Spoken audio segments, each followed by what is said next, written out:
The following is a special presentation of Tony Curry Radio. From hot dogs to cool kitties, this is Darkside of the Pooch. Welcome back to Darkside of the Pooch. My man to my left here on our, of course, YouTube channel on Tony Curry Radio came up with the name of that. It's a great title. Of course, I was looking for a title that had something to do with what we talk about. We're talking about dog and cat care, and then at the Rossbridge Animal Hospital, and then I wanted to be cool, and I wanted to be classic rock, and man, you got everything in Darkside of the Pooch. So a lot of people are like, Darkside of the Pooch, what is that? And I'm like, I mean, just, and it gets people asking questions, so it's great. So kudos to you. It was like you were holding on to that title for some very special occasion until I came along and we created a show out of it. So I love it. Came to me while I was putting my son to bed. There you go. How you doing, man? Everything good? Yeah, I got nothing to complain about. I saw a fantastic concert at Saturn on Saturday night. My wife's 40th birthday is this Wednesday. So nice. What concert did you see?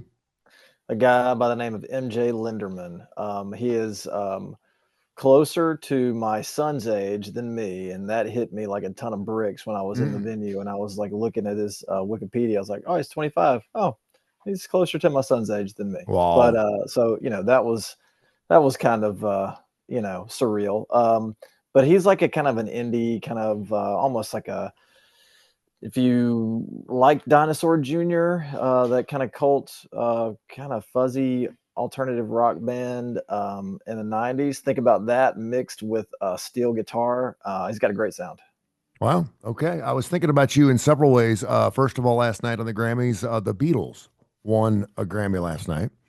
And the Stones. And the Stones. So I was thinking to myself, all right, the Beatles win. Of course, they broke up 55 years ago, which was pretty amazing. While Beyonce is sitting there winning her 35th Grammy last night for Best Album, the first time she's done that. I just thought that was crazy that classic rock is still incredibly relevant. And then I was hearing in a story, there was something on NPR about David Lynch this morning that I heard, and they did a whole thing on Eraserhead.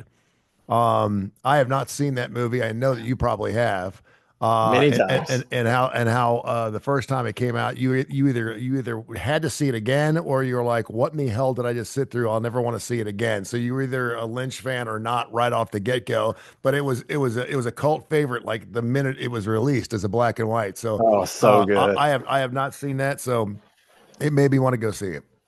Yeah, we need to have a Lynch watch party. We need to just once a month, we need to get together, watch a Lynch film. Yeah, and I was talking to Kip Kiefer for another show, a Kiefer and Curry show. We were doing a segment today called Dead or Alive. We were talking about Quincy Jones in memoriam. They did last night a very apropos and beautiful remembrance of his life.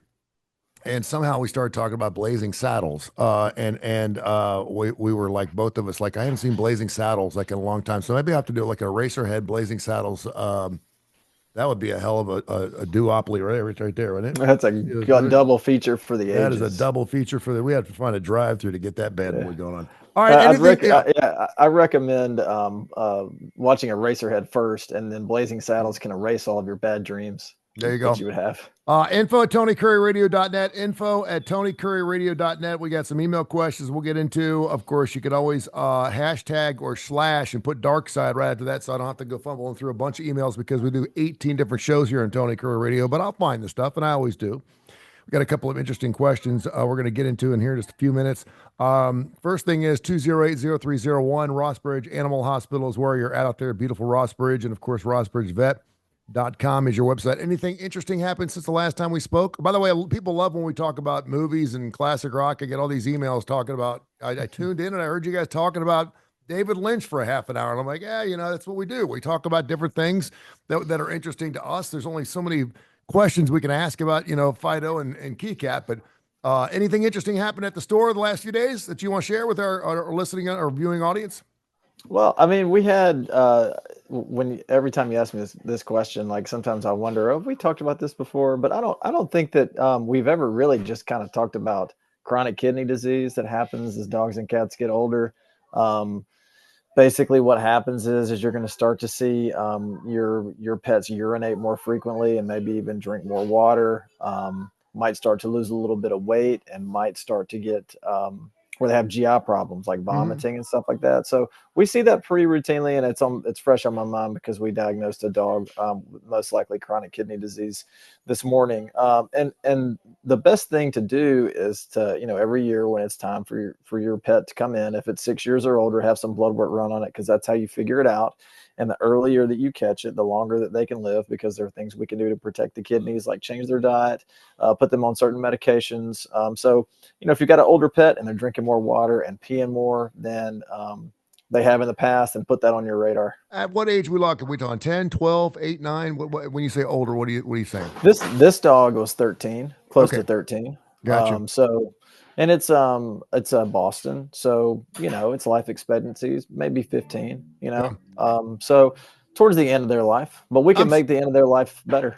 Yeah, I am so glad you brought this up because it reminded me of a question I wanted to ask you. I've been taking my dog on a 3 or 4 mile walk every day.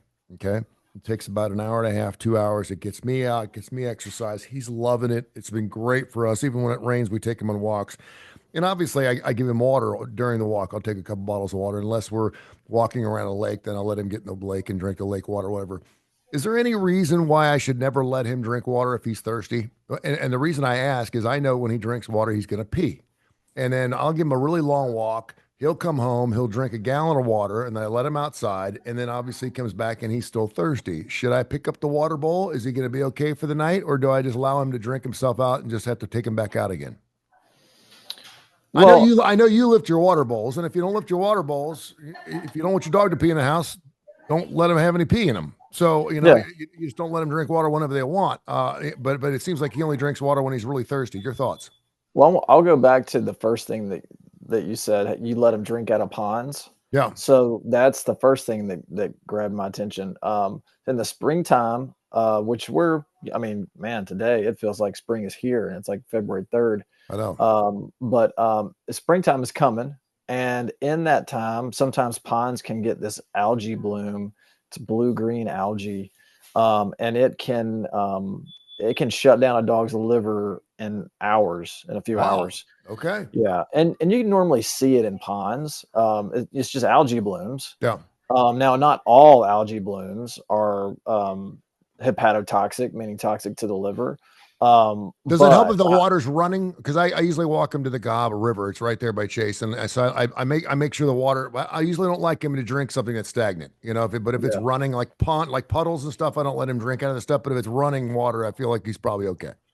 Yeah. So avoid algae. If you see algae in ponds, don't let him drink that.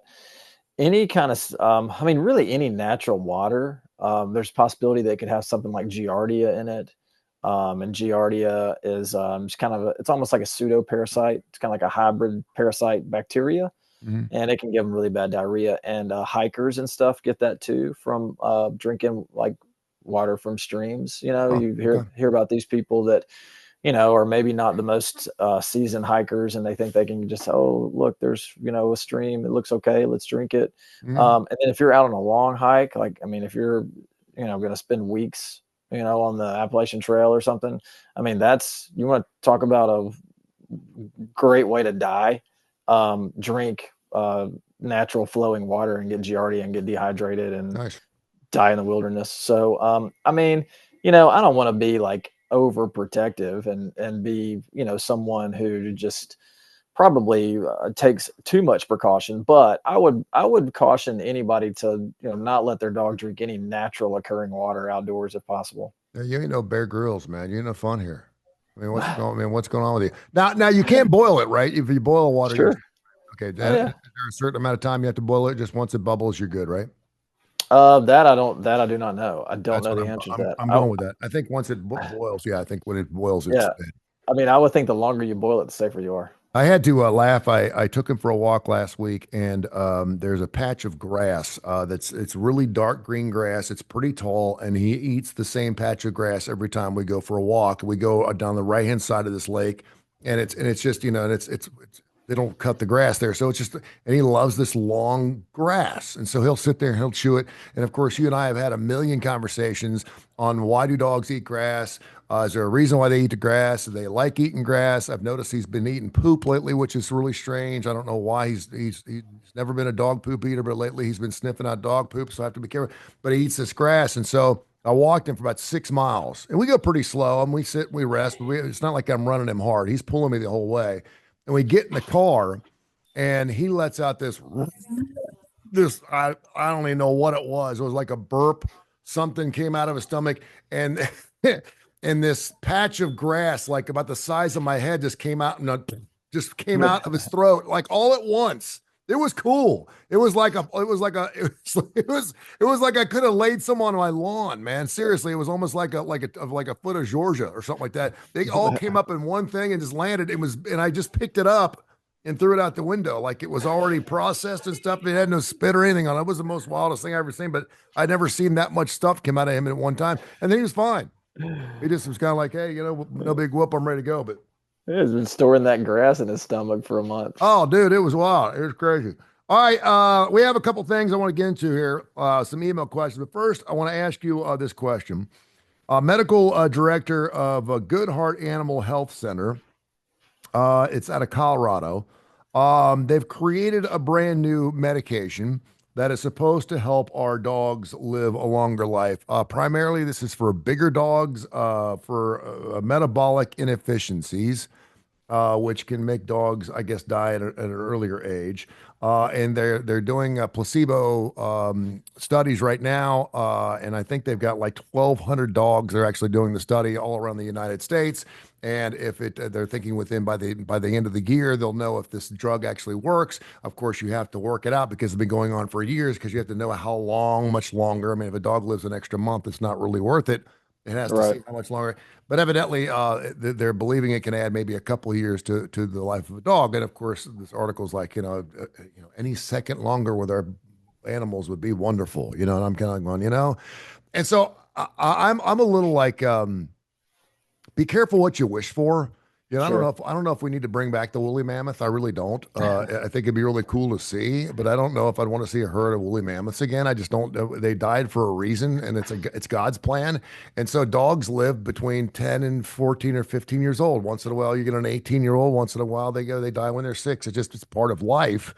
And so I don't like screwing with life. I don't think we need to live to be 120 or 130 years old. I think 90 is good. If you can make it to 90 by then, we're pretty much useless anyway. We're just sitting in a chair drooling all over ourselves playing bingo. So what's your thoughts on trying to keep our animals alive longer? You're a vet, so I mean, you want more dogs, the better, but you lose an animal, you're more likely going to get a new one. But what's your thoughts on trying to keep our animals living longer with medical practices?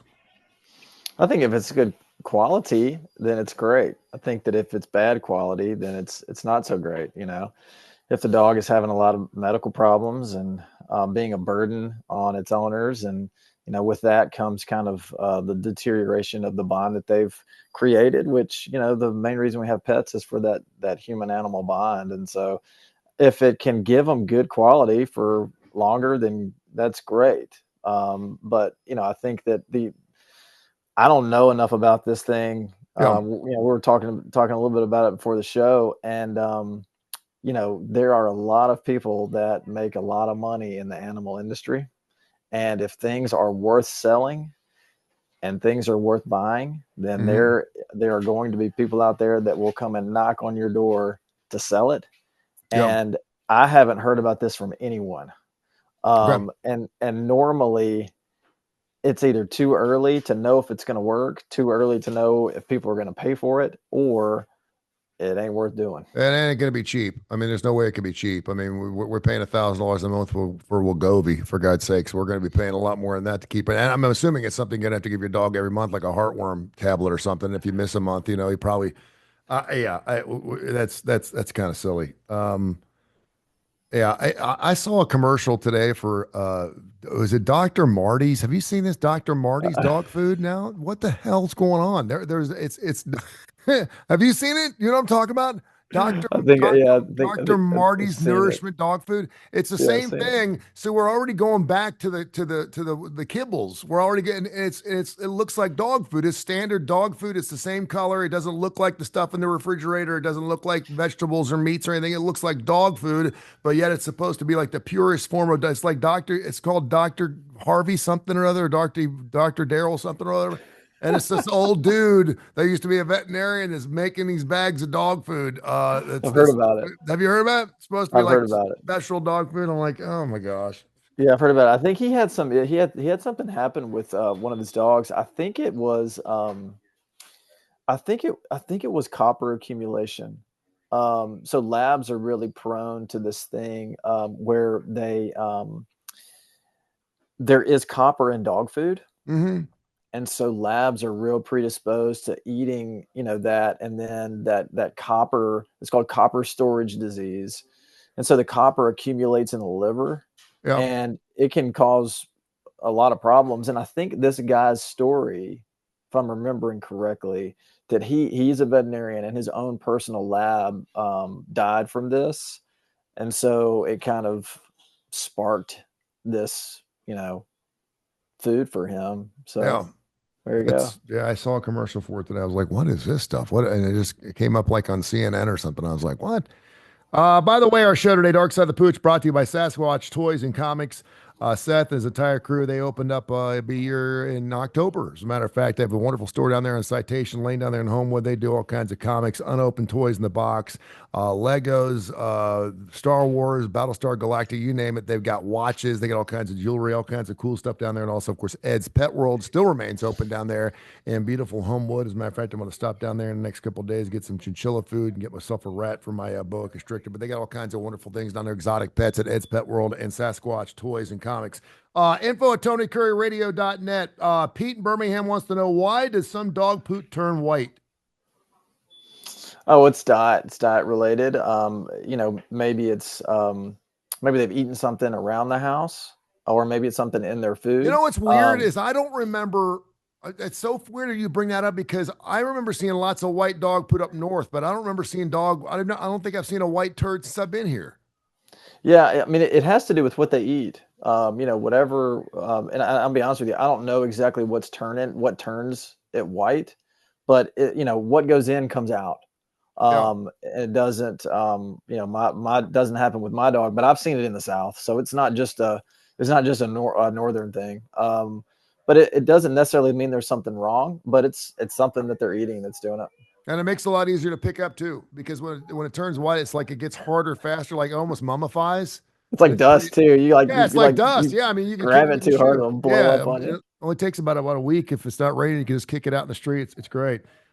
Susie in Northport wants to know, is there anything I could write off my 2025 or 2024 taxes with my dogs? She doesn't say specifically what she's talking about here. I did a little research. There are some things that you can actually write off. There's some medical things you can write off from a therapeutic standpoint, depending on if your dog is certified therapeutic. And you buy it food, then you can write some of that stuff off. You obviously want to talk to your H&R Block person or your tax advisor about those things. But you can certainly do that. There are business deductions you can take off. And also if you foster pets or if you help it in that way, you can also write some things off. But yeah, you can write some things off for your parts and your pooch to make sure that, and I would imagine, what's the strangest thing that you've tried to write off in your taxes being a vet? Is there anything weird that you've ever tried to write off? No, I have a CPA that is very by the book. I run everything by him, and he is not about the gray area. Yeah. One time, and if anybody's looking for an accountant out there, his name's Dean Ledbetter. He's awesome. But anyway, so occasionally I will go do house call euthanasias, across town, and people, either the dog or cat's too sick to come in, or the owner is just very adamant that they don't like coming to the vet, then, we will do that from time to time. And so I told him, I said, Dean, I use my vehicle to call on some of these places. So can I, write my truck payment off, or can I write the gas off? And he said, listen, if you're not using your vehicle for a a decent percentage of your business, then it's too risky and I wouldn't do it. Yeah. So Yeah, you there can go. write up I know you can write off the mileage. You can't write off the alternator and all that garbage. But usually you can write off the mileage. I don't know what it was. Because I used to do, I used to do a lot of bar gigs. Yeah. And one was in Jasper, and I was driving 2 hours one way, once a week, and I was like, this is crazy. And so you can write the mileage and stuff, but you have to have a log, you have to keep track of it. And yeah, and it's the first red flag. They're going to look at that and go, you're a veterinarian. Yeah. Why would you be writing off your mileage? So that's certainly something you don't want to be looking at. But yeah, that's kind of strange. All right, I just want to give you a heads up. I believe the hunting party, I think, is on tonight. It's either Oh yeah, I I think remember you talking about it's either tonight or tomorrow night at 8:00. You want to check it out. It's really good. I'm seeing a lot of commercials for it. As a matter of fact, when I pulled up Zoom, there was a commercial on my Zoom for it, that. Oh wow. which was kind of weird. So make sure you check that out. And also, I think that's it. I think that's all we had to get through today. We said a couple of questions, but I'll get some more emails for you. And short, right, and fight, baby. We get after it. That's what I'm talking about. Okay. Let's do it. All right. Tell people how they can find you and where you're available on Happy February. What you got? Yeah, you can give us a call, 208-0301. You can find us rossbridgevet.com, or you can find us on Facebook. Fantastic. Thank you, brother. Appreciate you. I'll talk to you next week. See you, man. See you.